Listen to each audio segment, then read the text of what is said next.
July 2024. I'm at the Callanish standing stones on the Isle of Lewis.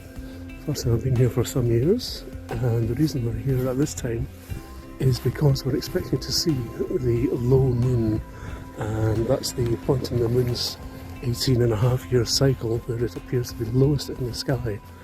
And Callanish is unequivocally designed to record this moment in the lunar cycle. So over in the distance there on the horizon, you might be able to see the mountains of Harris, if I zoom in a bit.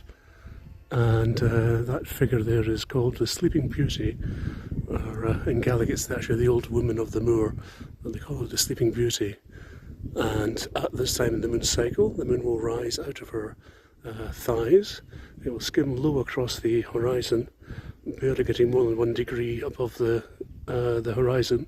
It will touch each of these stones in the eastern circle, and then it sets behind the rocky outcrop at the top of the circle, only to reappear a moment later inside the stones of the circle itself.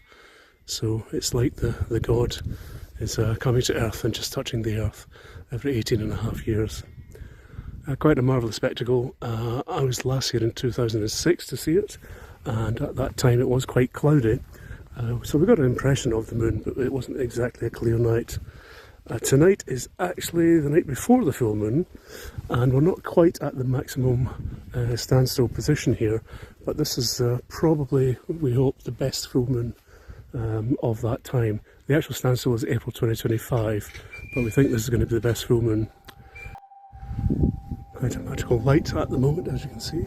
Just the sun's about to set, bringing life to these wonderful monoliths of Lewisian gneiss stone. It's the oldest rock on the planet, so old that they have no fossils in them.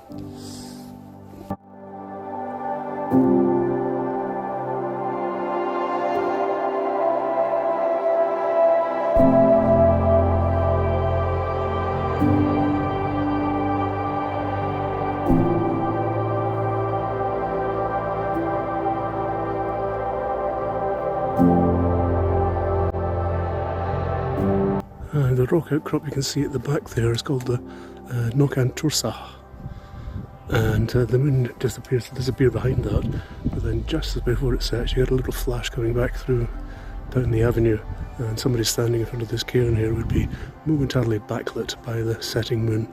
So it's quite a magical experience.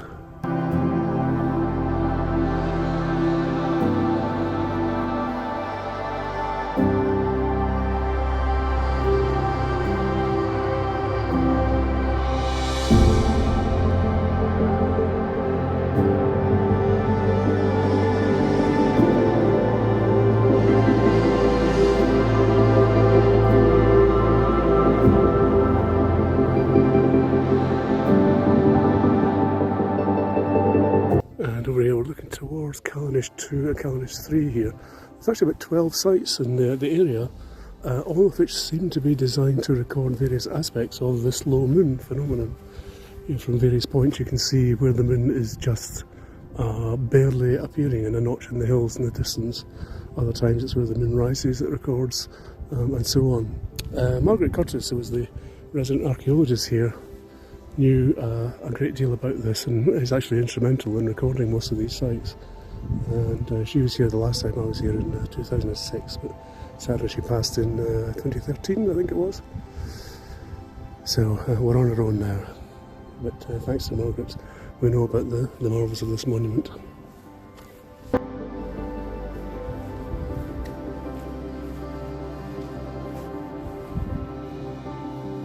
Of course, what's unique about this site is this avenue of stones leading off to the north.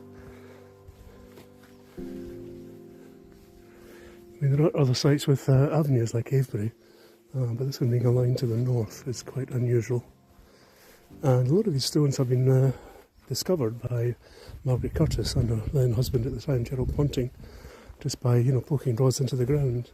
And they actually managed to get a few of them re-erected, so it's much more complete. And hard to know why they built these avenues, but most probably as a processional way or something like that. However, in this case, the important thing is that you have to be at the end of the avenue to see this whole lunar phenomenon happening in all its glory. When I was here in 2006 to watch the standstill, there was a lot of people. Like, it was really crowded.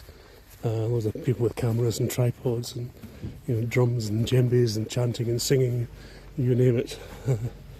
But I knew that the place to be was by this stone at the end here, and we came in. Having been to a couple of the other sites, we walked up here, and here was Margaret Curtis sitting here with a sofa and a couple of her followers. So this is the place to be to see the full beauty of the spectacle.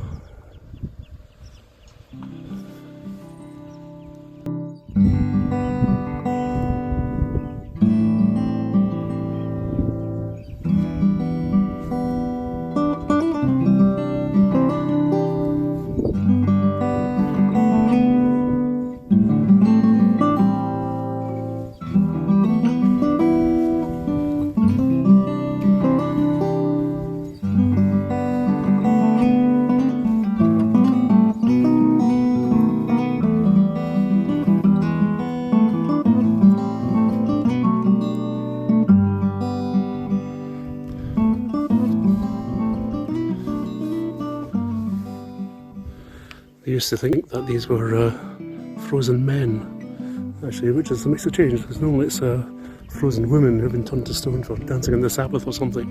But I thought these were frozen men. And I'm going to see, you used to be able to see a mark on the stones where the peat was. It was certainly up to about head height, what we call head height nowadays. For those of you into archaeoastronomy, the father of modern archaeoastronomy, Alexander Thom, actually started his surveying work at this very site.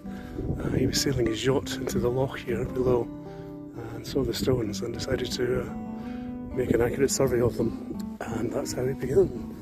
And some 300 or 400 sites later, and we have the corpus of knowledge that Alexander Thom produced.